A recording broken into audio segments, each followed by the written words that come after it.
Hello guys. तो जैसे कि आप लोग का थोड़ा कमेंट्स आया कि अक्षर अच्छा नहीं है, इसके लिए सेवन्थ का वीडियो मैं फिर से बना रहा हूँ।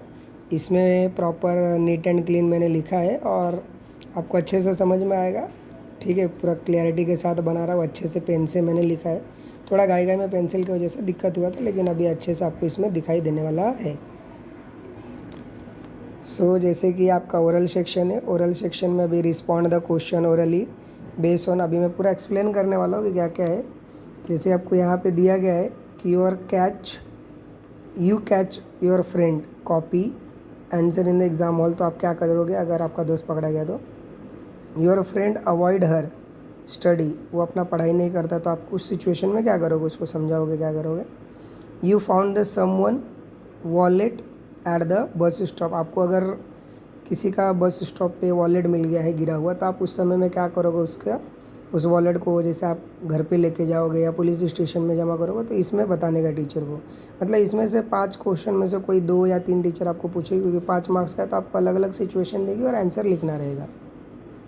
फिर यहाँ पे दिया गया है ये प्रॉपरली, जैसे पिछली बार भी बताया था, ये प्रॉपर रीड करना है आपको, neat and cleanly properly pronounce करना है। जैसे कि how doth the little busy bee, थोड़ा रुकने का, उसके बाद improve each shining hour and gather honey all day from every opening flower, इस तरह से आपको इसको पढ़ना है प्रॉपरली। तो ये 5 मार्क्स ओरल का टीचर आपको देंगी। तो ये ओरल सेक्शन है, ठीक है। फिर क्वेश्चन नंबर 3 आपका, जैसे आपको मालूम है, ये राइटिंग सेक्शन से क्वेश्चन नंबर 3 से चालू होता है। ये है यहाँ पे दिया, राइट द वेदर ट्रू और फॉल्स आपको बताना है। तो यहाँ पे मैंने अभी प्रॉपरली लिखा है नीट एंड क्लीननेस से। The children were happy to get the giant garden, तो ये ट्रू है क्योंकि वो हैप्पी थे, बट जब वो राक्षस आया तो क्या हो गया, तो बहुत दुखी हो गए, तो उन्होंने उस राक्षस ने उनको भगा दिया था, तो बाद में वो दुखी हुए। तो लेकिन यहाँ पे पहले बोला है कि जब वो खेल रहे थे तो खुश थे। फिर दूसरे का है गार्डन आफ्टर द 17 ईयर, तो ये फॉल्स है। ये वो गार्डनर तुरंत आया था कुछ दिनों बाद, 70 साल बाद आया नहीं था। तो आपको ये पैसेज में आप रीड करोगे तो आपको प्रॉपर आंसर पता चल जाएगा। फिर यहाँ पे दिया गया जेंट गार्डन, तो गार्डन के बारे में बताया गया कि वो गार्डन कैसा था, जैसे ब्यूटीफुल फ्लावर्स थे, 12 पिच के ट्री थे उसके अंदर, डेलिकेट ब्लोसिंग और पिंक एंड पर्ल्स थे उसके अंदर, ऑटोमन बोर्स रिच फ्रूट्स थे। ये सब यहाँ पे पैसेज के अंदर आपको ये यहाँ पे दिया गया है, तो प्रॉपरली आप यहाँ से लिख सकते हो कि उसमें क्या क्या था। फिर यहाँ पे दिया गया है जैसे कि मैच द कॉलम ए से बी में, तो जैसे रिच इसमें दिया गया पैसेज में कि फ्रूट्स थे। फिर गिफ़ी कहते हैं वॉइस था, और ग्रीन क्या था, ग्रासेस। तो ये प्रॉपरली दिया गया, आप देख लीजिए। फिर अगले टॉपिक में आपको दिया गया है यहाँ पे कि जैसे ग्रामर का है, आइडेंटिफाई द टेंस, सिर्फ टेंस पहचानना है। जैसे कि पहला, the bird set on the tree, तो पक्षी पेड़ पे, सेट बोला है, इसके लिए क्या आएगा, सिंपल पास्ट टेंस, क्योंकि सिंपल पास्ट टेंस में तो आपको इसमें टिक नहीं, यहाँ पे आंसर लिखना है आपको कि सिंपल पास्ट टेंस है। फिर यहाँ पे बोला नाउन, नाउन क्या है, इसमें द जेंट जो है वो नाम है, नाउन मतलब होता है नाम, तो वहाँ पे नाम आपको अंडरलाइन करना है और उसको लिखना है। फिर आगे आपको दिया है फिर से पोयम पढ़ना है, please do not read this poem इसमें, और ऑप्शन दिया जैसे who should not read the poem, कौन नहीं पढ़ रहा है, तो पोएट नहीं पढ़ रहा है।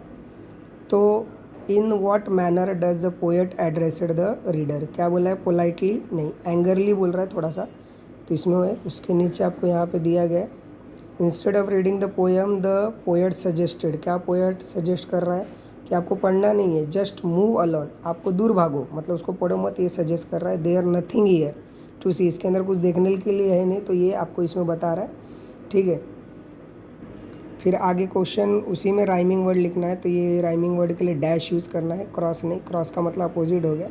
फिर डू या डायरेक्ट में ग्रामर दिया है, टेंस है।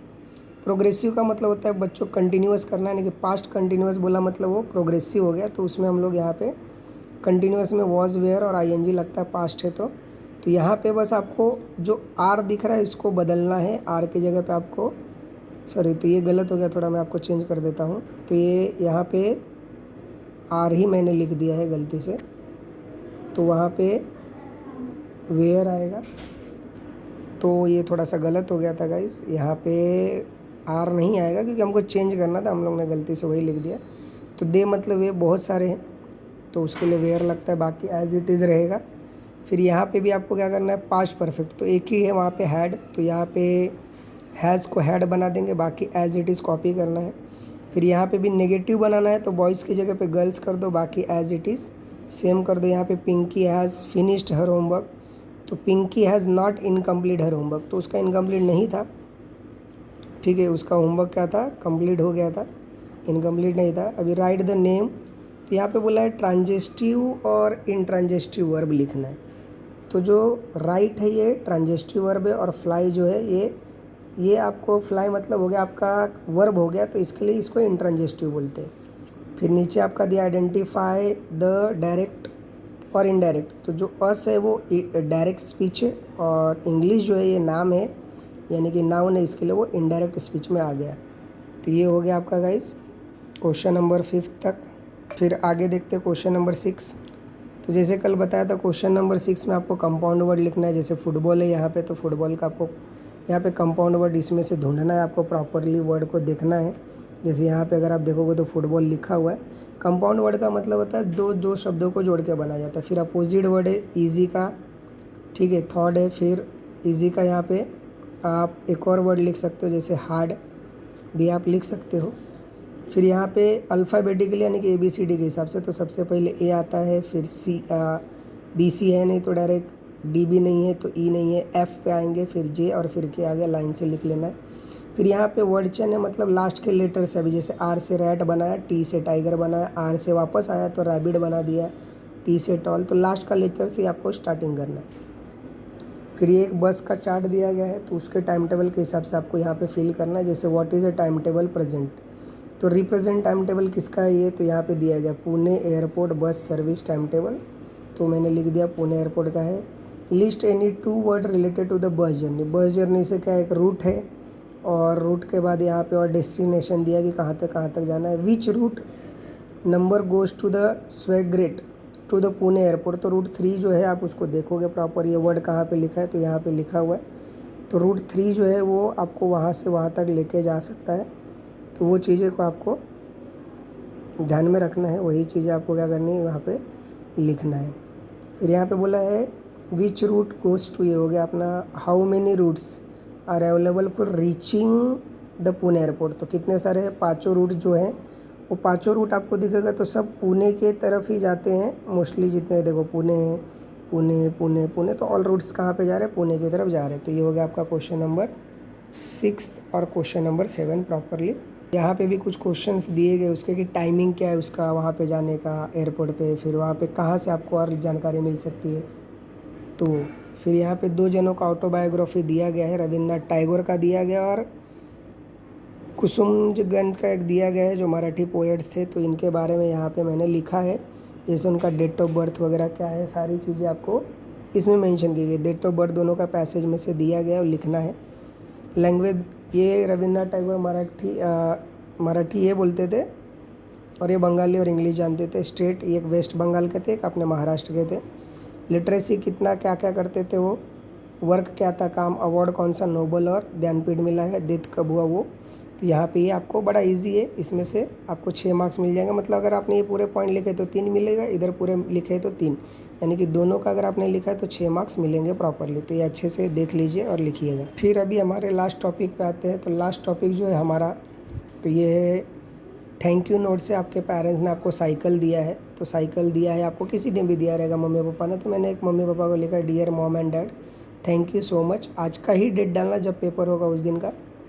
वंडरफुल गिफ्ट अपने मन से लिख सकते हो यहाँ पे, तो मैंने ये लिखा है प्रॉपरली, आप देख लो, ज़्यादा हार्ड ये नहीं है, इजी है, आप लिख सकते हो खुद से। तो लास्ट में जैसे लेटर लिखते हो वैसे मैंने स्टूडेंट, एज ए स्टूडेंट का नाम, तो वहाँ पे मैंने नाम लिख दिया है। फिर ये ट्रांसलेट, मदर टंग बोला, मतलब कुछ लोग मराठी है तो मराठीमध्ये पण लिखू शकता और हिंदी में भी लिख सकता आप, दोनों भाषाओं में। तो जैसे विकेड मतलब शैतान होता है यानी कि बुरा, रॉक मतलब होता है चट्टान, हनी का मतलब होता है शहद जो अपन बोलतात, फनी मतलब मज़ेदार, जो मस्करी करते थे। अभी यहाँ पे एक सेंटेन्स को ट्रान्सलेट करना है, तो मैंने इधर हिंदी मीडियम का लिखा है और इधर मराठी माध्यम तुमच्यासाठी पण लिहिलेलं आहे। ते थोड़ा वाचून घ्या, पाठांतर ये थोड़ा याद करना पड़ेगा आपको। वैसे ही नीचे आपको जो ब्लू पेन से लिखा है वो हिंदी में है और जो रेड पेन से तो मराठी में आया, तो थोड़ा वाचून घ्या। तो ये पूरा प्रॉपरली आपको पेपर है। तो वीडियो को थोड़ा लाइक सब्सक्राइब करो, ज़्यादा से ज़्यादा सब्सक्राइब कीजिए ताकि आपको वीडियो मिलता रहे। और हमारा चैनल ऐसा है कि जिसमें हर साल और हर सेमेस्टर में आपको बेसलाइन का पेपर मिलेगा गाइस। तो सब्सक्राइब करके रखिए चैनल को, नोटिफिकेशन ऑन रखिए और लाइक कीजिए, जितना हो सके अपने दोस्तों को भी शेयर कीजिए ताकि उनका भी भला हो सके पेपर में और आपका भी हो सके। तो थैंक यू, और लाइक और सब्सक्राइब करो। Thank you, welcome.